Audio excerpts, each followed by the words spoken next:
Saka baby. Plan festive season. Yeah, holiday festive season.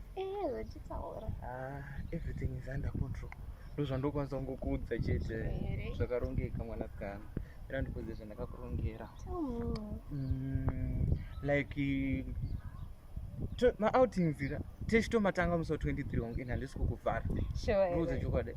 Unoziva kuti tinowe mafirimu. Unoziva zvandakazokuitira kuzoya wakarevara kaiwe. But taura dai ndisina kudaro waizondiderewo. But still ndakaona kuti woda ma-outing. Saka pachabaka fire. Kaya. Tutoenda nebest kaya yako ye. Yaunoda. Yavepo. Inere. Yavepo ye. Takatodzifambira nyaya dzaisa. Totongotora zimota iroro. Kudzoka musi 27 mari. Mari iripo. Tinowe mafirimu. Sati tombonyepa kumba kakuna mama. Ndozvandatokuudzira izvezvo watogona kutobvunza. Iwewe chaungatoita ka tsvaka mastatement ekunotaura chi una moms. Wobva wabhozi ndine rimwe timu rangu ratiri kubaya naro. Wona vapana vanozonogocha nyama ndoenda navo vanonotigochera nyama. Tozvima eyes vapana vanenge vachimhanya. Saka wongotsvaga mvana 2 kana 3 papa tatongoti shana pa. Kovatsvaga wega. Indikatsvage mvana ini. Nantsvage mvana ini. Iwo toripo ka baby rangu. Ndotsvaga mvana dziri. Tototi uchingotsvaga kuti mvana 2 tounenge unowira. Iwo ndokuziva kunotamba netwanhu mwana. Ungomutsvakira 2 tumvana. Ndouya ne2 wakomana. Zvongodi zvongospicika. Havapana venyama vanana basa. Nongoziva wanoti nyama ere kana toda kudya dzimwe nyama. Iwo ri nyama shoma.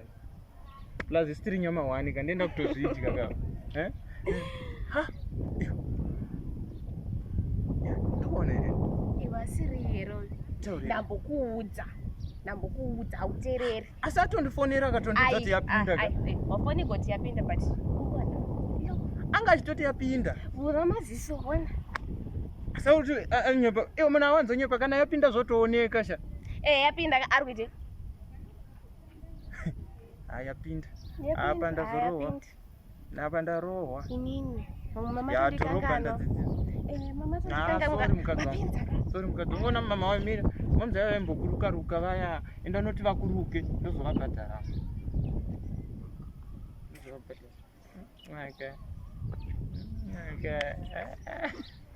Chindibabaisa ngonimbundirawo mana semuna kuenda ngabva wongodaro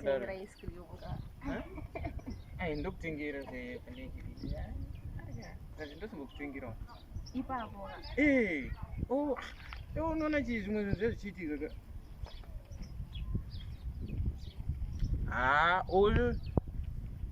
Mari iri kumba. Mari iri kumba. Mloka. Mari iri kumba.